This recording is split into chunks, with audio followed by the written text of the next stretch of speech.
Hello, everyone. Hello, Jeff. How lovely to have you at the other end of the Drinks with Kate line. I'm really sorry that I didn't think this through better with regards to your vintage and getting you in the room. So everyone, Jeff isn't here with me, sadly, but you did see some lovely photos of him on the link. And he sent me a few others that I'll pop up when I can work out how to download them. What's everyone saying? Okay, I'm just going to keep talking and let you guys talk amongst yourselves. So yes, I was hoping that Jeff might be able to be here.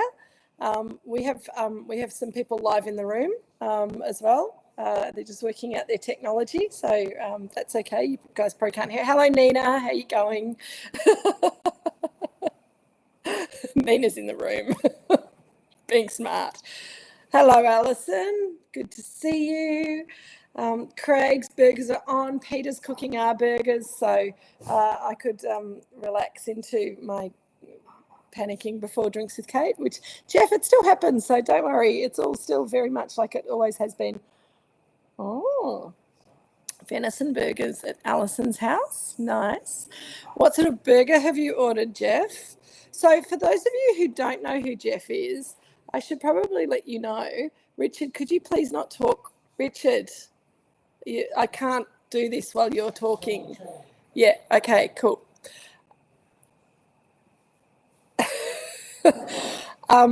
Right, let's try that again. Hello, Sue and Jeff. Hello, Emily and Kevin. Lovely to see you. Jeff is sending me more images. Oh, beautiful. That looks awesome. I'll pop that up later. Jeff's got his burgers and his chips. That's great to see. Where was I up to? So, hello, Jack and Zach. So most of you know Jeff, and I'm a bit sad also because not only is he still in vintage, so he couldn't be here live, but Cotty and John are overseas, so they won't be on the chat. And Karen and Peter are also overseas. So some of your old favourites, Jeff won't be here, but I'm sure they'll be watching along somewhere at some stage and excited to try your wine. Emily's there, excited to try the wine too. Me too. Shell, Andrew just arrived with grilled, not the week for cooking as much as we drilled over the kangaroo and venison burgers. Impossible patty will have to do. So yes, Peter's doing our kangaroo burgers in the kitchen. I have only to get my brain in gear and pick this bottle. Oh, it's quite a heavy bottle, Jeff. I think we might have to talk about that later. But save the planet, lightweight bottles, Polly, shush. So we've also got some extra dogs here tonight who are very well behaved, but Polly's decided that she's going to be a princess about it. So hopefully Jill and Richard will be able to either lock her in a box somewhere or keep her quiet. Paramoor is Jeff's wine brand, and the wine that we are drinking tonight is the Paramoor. What's it called, Jeff? Old Girl Shiraz from Heathcote, 2023. Is this your first? Is this your first vintage, Jeff? 2023. I'm obviously getting old because I thought you'd only done two, but yes, obviously you're up to your third vintage now. Named after Adelaide the dog. How gorgeous.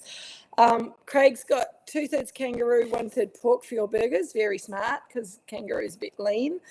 There's a little poem on the front which I'm going to have to. You did. That's right. You arrived with the nets on. And everything was ready to pick a few weeks later. I do remember that now. It's all coming back to me slowly, the poor old brain. So Paramoor is in the Macedon Ranges. Obviously, this is a Heathcote Shiraz because Heathcote is near Macedon, but a much better place to grow Shiraz. Macedon being very cold. David decanted his 30 minutes ago. I actually thought about 5 minutes ago, perhaps I should have suggested we decant this wine, but I'm just going to open it and pour it in the glass. So let's get that wine open. Let's get it in the glass. A little bit of Shiraz to go with your Easter burger, a lamb burger, I guess. But but officially we're not supposed to eat lamb until Sunday. So if you care about those things, then you can probably wait for another couple of days. Sue and Daryl are here. I'm not doing very well keeping up with the chat because everyone's excited to see Jeff. How lovely, even though they can't see you. Good colour, Jeff. So this wine. So Jeff went to Paramoor, bought Paramoor, went to Paramoor just before vintage. Hello, Rob. Hoped that you were going to be on the chat as one of the originals. I've put this in a Magnum glass tonight because I think it's a good shaped glass for a Shiraz.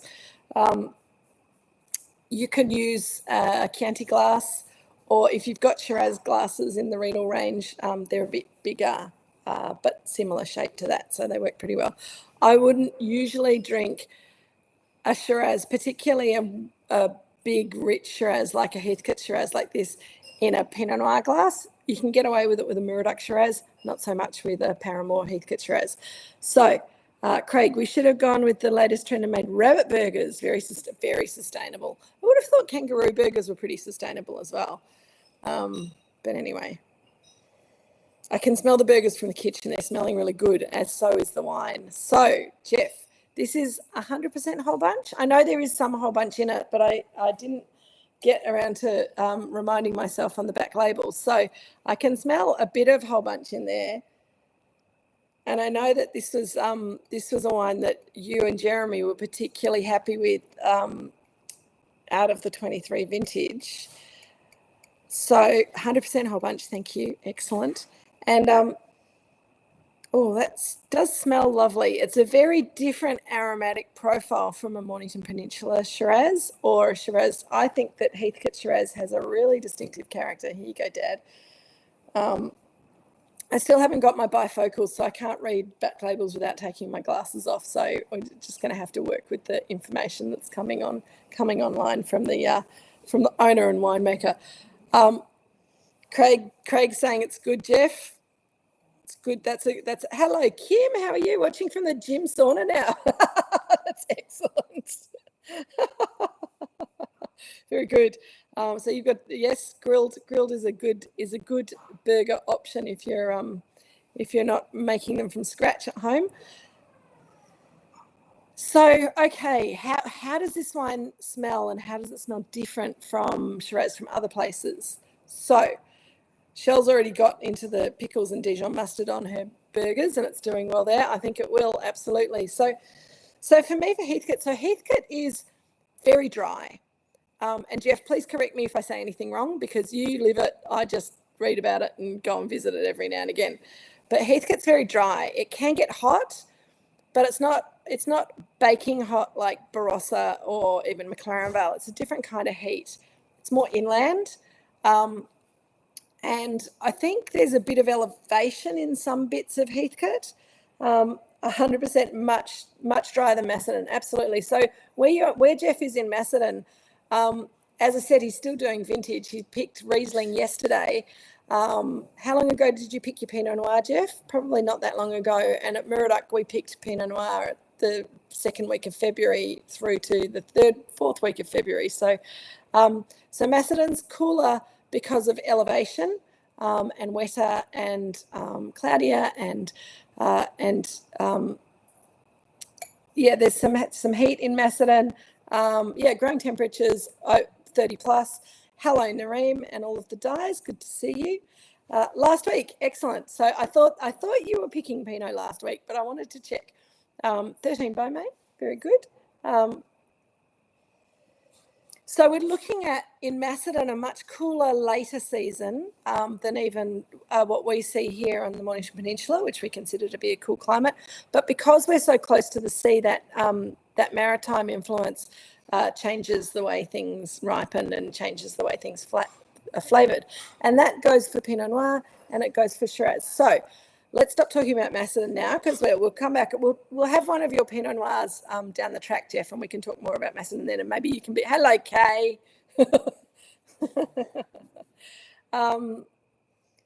But at the moment we're drinking we're drinking Shiraz, and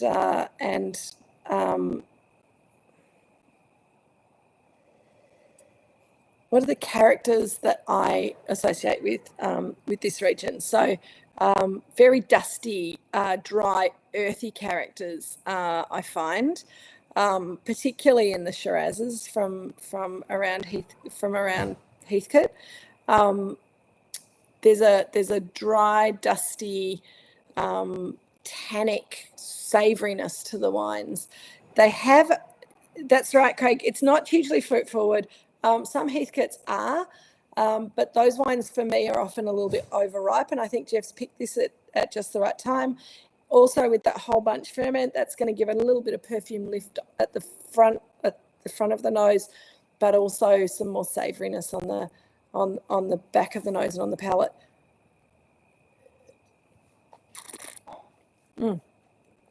I have to say again, the colour's magnificent, really purple, and very savoury and dry and structured.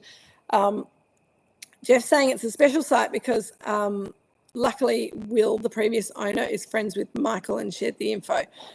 It's on the side of Mount Camel, so I would imagine it would be a cooler site for the region.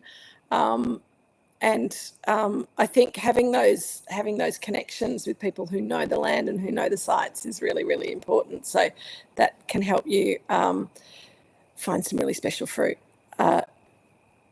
Nice and structured, I agree, Craig, and really nice balance of acidity.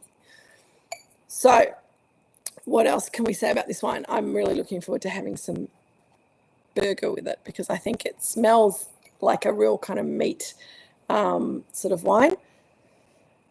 It's got that black licorice character that I always associate with Shiraz from this part of the world. It's like that those old-fashioned licorice straps that you buy rolled up in a pinwheel.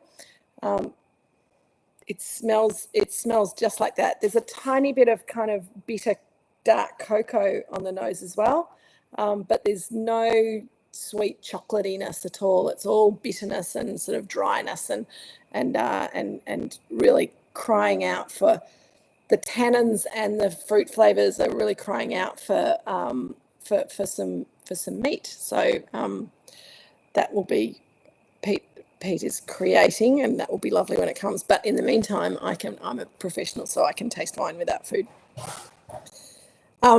Kay, what are you eating, by the way? Did you get yourself a burger? It's always interesting. I'm always interested to know what everyone else is eating. And Sue and Jeff, I think, are not having burgers tonight. I think Sue was saying that she wasn't going to have burgers. Jeff was saying a few of us sourced from there. We walked the whole 150 acres in Flamo. So, yeah, so Steve Flamstead is one of Jeff's team of experts that he's engaged to help him find the right places and make the right wine. And Jeff, I believe you are doing a lot of your winemaking yourself this year in the winery without supervision. Is that correct? That's awesome. I think Jeff was really smart, and I hope you don't mind me saying this, Jeff, but I think it was really smart when Jeff bought the vineyard. He'd been here at Moorooduc for a while and seen how we make wine here, all of it. That's very good. Well done.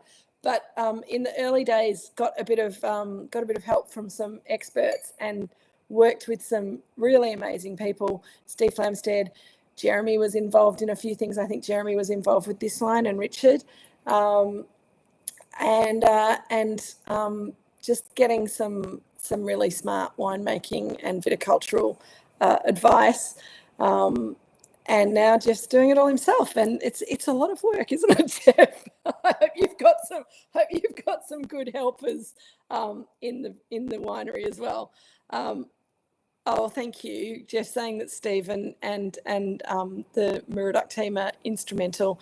And I think that, the wine industry is really special like that we really, we like to share our knowledge and help each other learn new ways, different ways, improve ways. And so it's fun. Thank you, Peter. I have to show you guys. That looks amazing, Pete. So guys, look at this. Pete's made me a very classic little beautiful burger. not mucking around with any green stuff much. There's a beautiful bit of pickle in there. There's a big lump of meat. There's some cheese on top and some tomato sauce. That looks awesome. I'm not quite sure how I'm going to eat it online, but anyway, we'll give it a go. Just a minute. I might need a knife. Thanks, Nina. It does look amazing, doesn't it? I think we forgot about the chips, though. I'm a bit jealous of your chips, Jeff.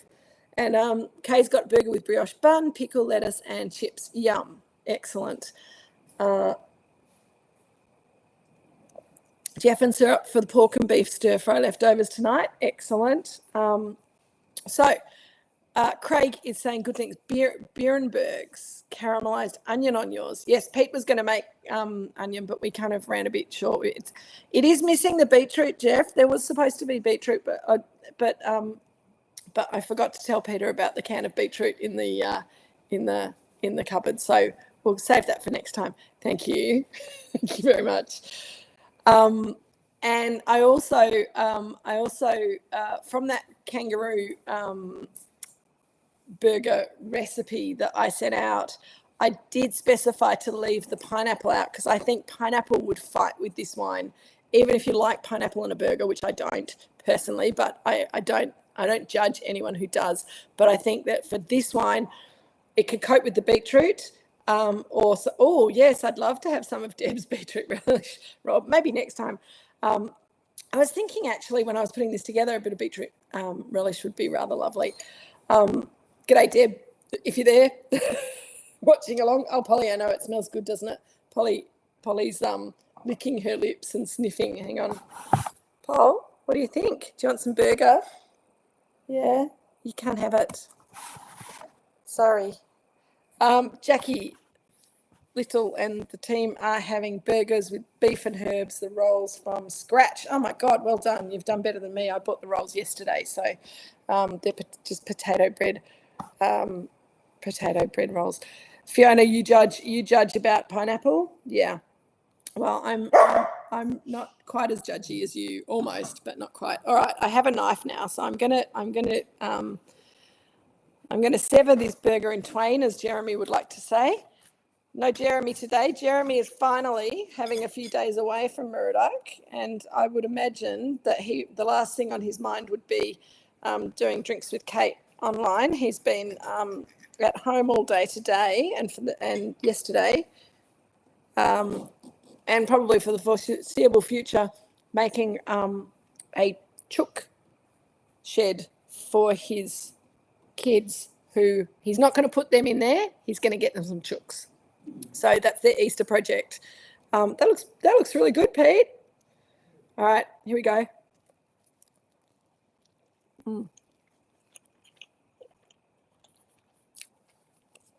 Well, I'm happy with the burger recipe.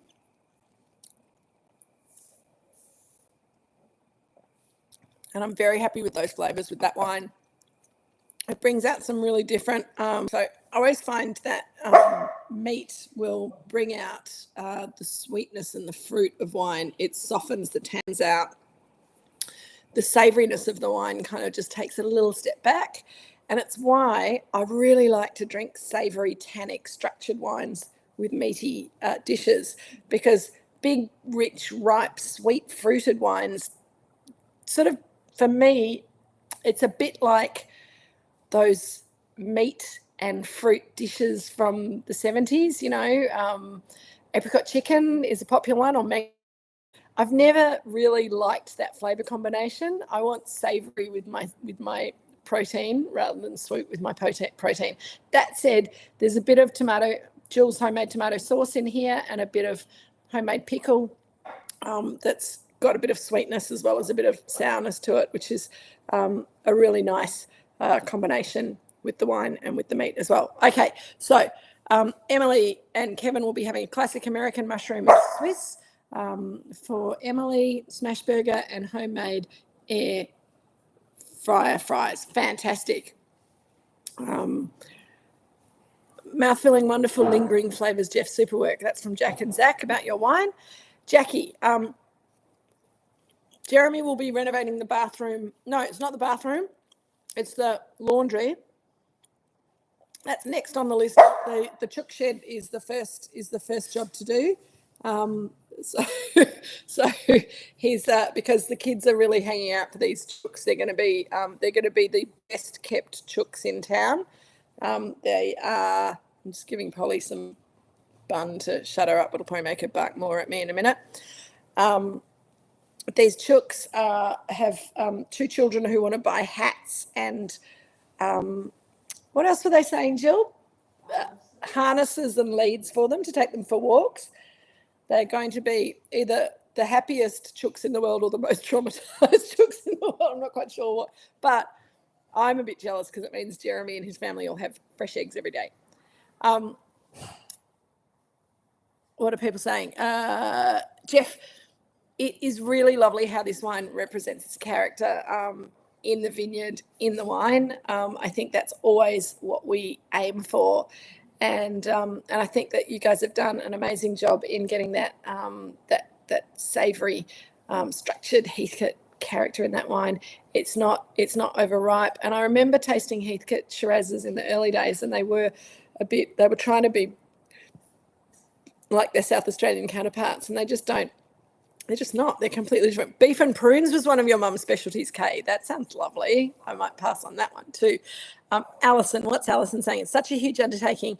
This wine is a tribute to your efforts. It would complement the burgers, but it would hold. Absolutely. I think that's a really good point, Alison. I'm just going to put this burger in my mouth before Polly nicks it. Sorry, Paul. This is not just a burger wine. I have to really, I have to say that very strongly because I think that there's burgers and there's burgers. We were talking last week about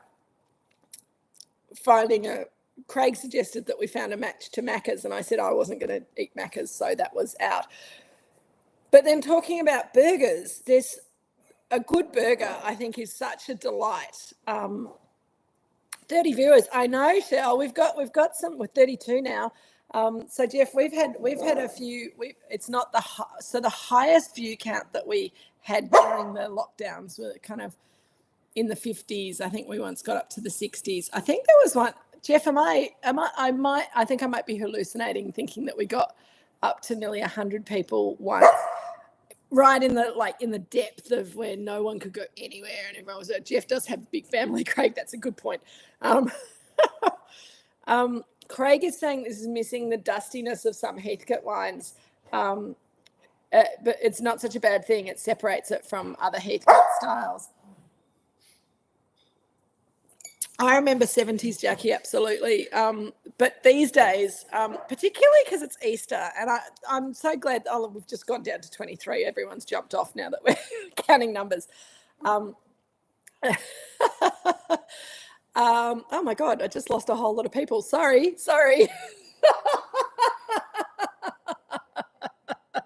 Oh, dear, that's hilarious. But yes, that's very funny. Anyway, the people we want is Jeff. I know. I don't know what's going on. I think we've stopped saying interesting stuff. So Heathcote Shiraz can be dusty, can be very structured, can be overripe. I think this one's none of those things, and I think that a lot of the really lovely things about this wine is its restraint and its balance. Yeah, I think so, Jackie, probably.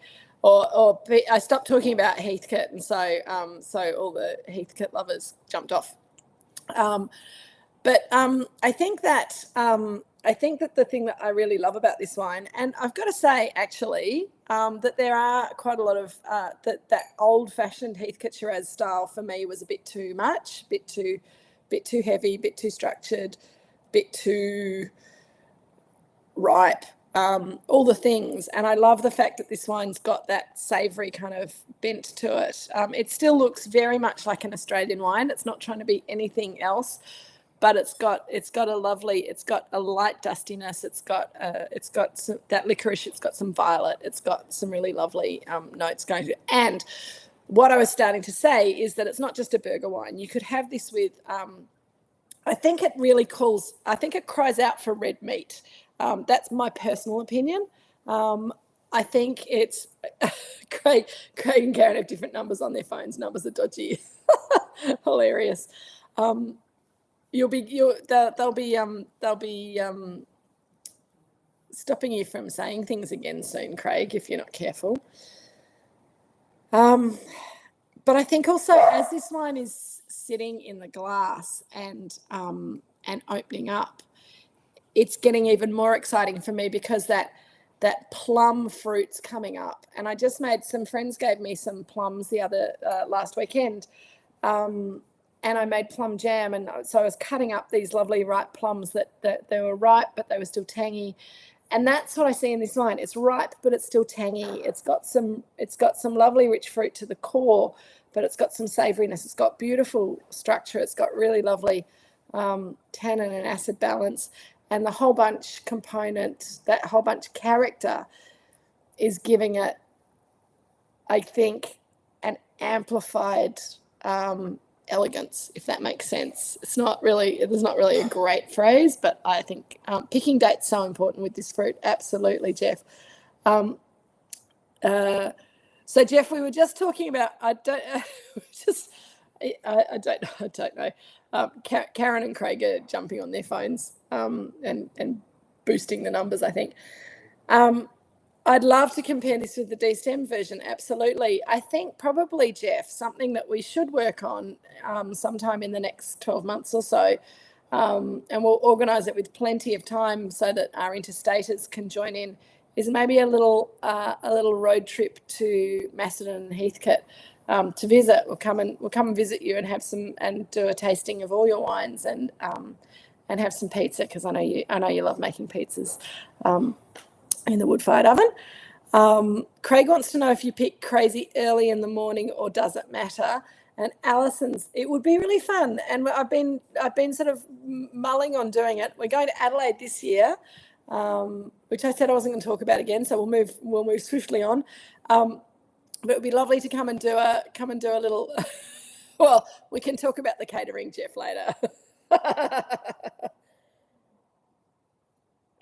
I know that Kay's been up there with her car club, and I know that Linda and Steve have been to visit. Linda had her kids coming to stay for Easter tonight, so she was a bit worried that she might not get on the Drinks with Kate chat. So if you're there, Linda, we're missing you. I think absolutely a road trip, Alison. So we'll work on that. We'll talk about that down the track. Just let me get this first trip organised and sorted out and done first, because it's going to be awesome. It's stressing me out a little bit, but it's not too much. So what's everyone doing for Easter while I wait for this wine to open up a little bit more? It's doing good things. Jeff's making wine. So Jeff sent me, as we were talking, I just want to share with you guys, Jeff sent me a stream of photos and information. Unfortunately, I couldn't download any of the photos to go on. Yeah, actually, Jeff, I did see David in the socials that he came picking. Has he been helping with the winemaking as well, or is he just helping with the picking? Isn't that nice when old workmates get together? Alison's got popcorn to start. What? For the road trip? Oh, Shell and Andrew, you're off to Canberra to see the friends and fam. That'll be nice. And Jeff is saying for early morning picking, only for machine picking, Craig. It's always better because you want it in early and cool, but the harvesters are cleaner under the cool of night. So I have a friend in Napa who's a winemaker for a very fancy winery. I think we've talked about them before, the Opus Ones. He wanted to pick at night, but wanted to hand pick. So he's built this ridiculous, it's amazing, it's not ridiculous, but he's built this incredible machine that has all the spotlights on it that goes over a couple of rows, and they trundle it down the vineyard so that people can hand pick at night with the spotlights on them. And they've put Nareem, home doing jobs around the house. Me too. So they've got a coffee machine on there for people who have to get up for the very early morning shift. They've got spotlights, the thing trundles along and everyone can see what they're doing. It's rather wonderful. But usually machine harvesters, all picking early is best. That's correct. Okay, cool. No, that makes sense. I agree. Picking early is good for all fruit, getting it in cool and early. So what's Jeff doing tonight? I would like to clarify, Jeff, are you actually trying to do all of this tonight? Because if you are, please don't drink too much Shiraz while we're talking. Jeff has got, he's putting wine into, he's filling barrels and pressing grapes. So he's putting a small parcel of juice into barrels from Manor Hill, which is usually too small to make a single vineyard, but he got enough fruit this year to make a single vineyard wine. There's 200 kilos in the bottom of some fancy looking tank that he's got there. He's going to blend in from there and drain this little tank, and the rest's going to the press. That'll be the juice, and then he's got to rinse off the press and switch it across, and then back into tank, and then rack off the Riesling into another tank. Mostly all of this is after drinks with Kate. So Jeff is not going to sleep tonight. That sounds like a valid plan. It's what most winemakers do in the early days. Don't hurt yourself. Don't forget that lack of sleep is as bad as having too much to drink. So Alison's going to Churong on Saturday, off to Sydney next week for a few days. That's great. That'll be nice. Yes, do go to Helm, Shell. They do make delightful Riesling, and our distributors in Sydney sell the Helm wines as well. So that's nice. Rob says that the Vertices are enjoying some welcome respite from renovation madness. Looking forward to hosting Alison and Andrew. Yay! Yeah, no, don't do it all. And the whole bunch. We're leaving some of the wine to try tomorrow. Oh, good. Excellent.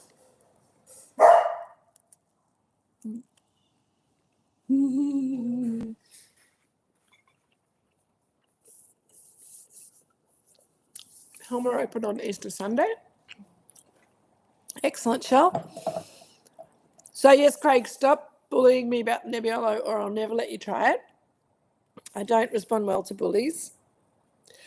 But I don't think, Jeff, you're making Nebbiolo, are you, Jeff? Maybe that's something to add to the portfolio. Heathcote Nebbiolo can be pretty delicious, as I think Craig is hinting at. But that would be a test of nerves as well, waiting for it to ripen properly. Yeah. All right, team. I feel that the whole pre-Easter vibe is kind of getting to me. I can't remember what we're tasting next week, though. Can anyone remember? Can anyone tell me? How's the Gamay project coming along, Jeff? Rob wants to know. That's good. Yeah, if people have got questions for Jeff, please shoot them through now. While I surreptitiously look at what we're going to be tasting next week, and talk at the same time so that you don't notice that I'm looking at my phone at the same time. Grenache Rosé first year. Good work, Jeff. That'll be delicious. Jeff's not doing Gamay. Okay. Old Mr. Helm just sits around on his tractor. They're always open. Oh, bless. He's lovely, old Mr. Helm. I've had a chat to him on the phone a few times. Okay, Moorooduc Estate. Can anyone tell me, Kay, where are you when I need you? This could be the best burger wine ever, even with oh, Shell, that's a big call. Excellent burger with vegan meat. Awesome. I reckon, Rob, that Jeff will get round to Gamay one of these days. Because, these things that we dream about and that we hope for, they sometimes take a little bit of time to come back to. Everyone's talking about Grenache Rosé. Good, I can look up on my phone. Moorooduc Estate. Moorooduc. Oh, my God. Moorooduc Estate. There we go. I'm getting there. Moorooduc Vineyard. Oh, thank you, Jackie. See, this is why I need some time off, because my brain is not processing things properly. And you'll be pleased to know that I have 4 days off after this. Moorooduc Estate Vineyard Shiraz 2020, because we had Jeff's Shiraz this week, so we'll have some Moorooduc Shiraz next week as a compare and contrast. They're so different. We are down to the last of that 2020 Moorooduc McIntyre Vineyard Shiraz. Thank you so much, Jackie, by the way, for helping me out there.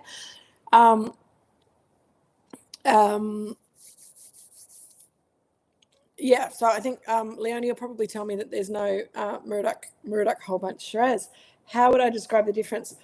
So for me, we are going to have to dream up a new meat dish, Fiona. So the plum is coming forward more and more in this wine as it opens up. But the licorice is still there. The dustiness is still there. If we're talking about florals, they're quite violet-y. The Moorooduc has this, well, it's cooler here than Jeff's vineyard here. Both Shiraz with similar picking ripeness, both Shiraz with similar winemaking. Craig, I think that might be, venison steaks might be a bit hard for some people, but by all means, maybe we'll do meat pies.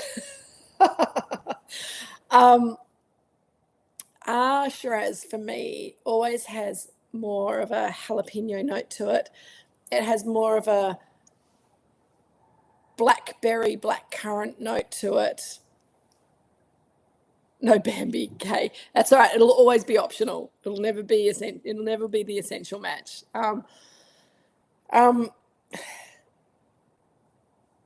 This one has a warmth to it that the McIntyre Shiraz has kind of a cool character to it, but it's kind of got more berry fruit, whereas it's got more plum fruit, I reckon. I think a lamb something, Jackie, would be awesome. It's much more approachable after sitting in the glass. We should have probably decanted it beforehand. Maybe Mexican Emily, although I think that could be interesting because there is that jalapeno note in the wine, but I think that the tannins are going to fight with the chili quite a lot. So if we do that, we're going to have to be really careful with what we choose. Let me have a think about it. I will think about it over my long weekend of gardening, painting window frames, giving my house an autumn clean because it probably should have had a spring clean, but I probably didn't get there. Shell, you've got your dark chocolate roasted almond chockies. Excellent pairing with the Shiraz. So this is another thing. This is a controversial thing, is the dark chocolate with wine. And I think that the wines that you can get away with it with dark chocolate eating are Shirazes. I think for me, a sort of a big, rich, ripe Barossa Shiraz, as long as it's not too oaky, is quite a good chocolate match. But this one I think could cope with some nice bitter dark chocolate. You should run hunt and taste parties, Craig. Could Pete Skinner do it? No, Craig, we are not going down that path. Thank you. I'll let you do that. Beef Madras, absolutely, Jeff, would work very, very well with this. Jeff wants to know if the acidity will help the wine live into the future. I think it's not just the acidity. I think it's the balance of the acid and the fruit and the tannin. The wine, for me, if a wine isn't drinking nicely when it's young, I'm not convinced that it's going to age into itself, if that makes sense. You get a lot of people, a lot of wine merchants who say, oh, no, don't drink it now. Put it in the cellar for 10 years and then see how it goes. Sorry, Craig. Sorry, Kay. Craig, I think you should have been censored on that one. Obviously, YouTube's not listening tonight.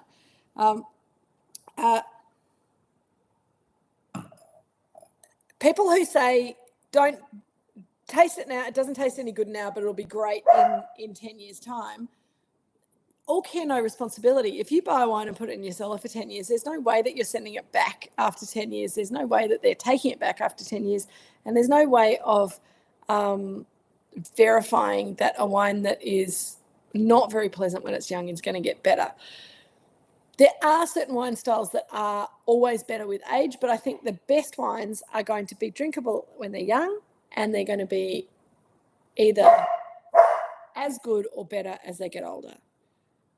You want good wines to be able to age well, but you don't want them to have to age to be drinkable, because sometimes it doesn't work out that way. Alison's out of action next week. Fair enough. Kevin can skin a deer. He's from Wisconsin, says Emily. Excellent. Well, if we ever need that skilled Kevin, we will come running. Thank you. Craig, if you kill it, then it's circle of life stuff. You can eat it guilt-free. Look, I'm with you, Craig, but I understand that there are certain things that certain people can't come at, and I think we're starting to lose people now. But we're also starting to lose Polly's concentration. So I am going to call it a day with you guys. It's been awesome. Even Jeff's got to go and do some winemaking. It's been awesome. Thank you so much, Jeff. Thank you for jumping online and chatting to us. Thank you so much for going and investing in the wine industry and buying a vineyard and a winery and making wine. I think that's awesome. I also think you're a bit crazy, but we love crazy people here. We also are a bit crazy. It's awesome. This wine is delicious. Well done. Keep up the good work. We look forward to coming to visit. I will send you guys an email on Monday or Tuesday next week about what we're going to be eating with the Moorooduc Shiraz. And Jeff, if you want to jump on next week to talk again, we'd love to see you. We miss you, but we understand that you're busy with your winemaking and your new life in Macedon. So here's cheers to that. Has anyone said anything? Jeff, for a third vintage, Craig, this is his first vintage ever. So I think it's awesome. Excellent wine. Everyone's very pleased. We're so proud of you, Jeff. Can I say that? Mum doesn't like to say it. Doesn't like the word proud, but we feel like this group particularly have a bit of an investment in you. So we're going to come and land on you one of these days. Until then, have fun making your wine. Enjoy your burgers and chips. Everyone, enjoy the rest of your wine. Take care, and I'll have a wonderful Easter. And Jill tasted it, but I think she's drinking Chardonnay. But don't be offended, Jeff. You know that Jill doesn't like Shiraz, full stop. So it's all okay. All right, team. Love you all. See you soon. And have a wonderful Easter. Don't eat too much chocolate. Have a special glass of wine as well, or instead. Cheers. When's the cheese coming? Craig wants to know, Jeff. Bye.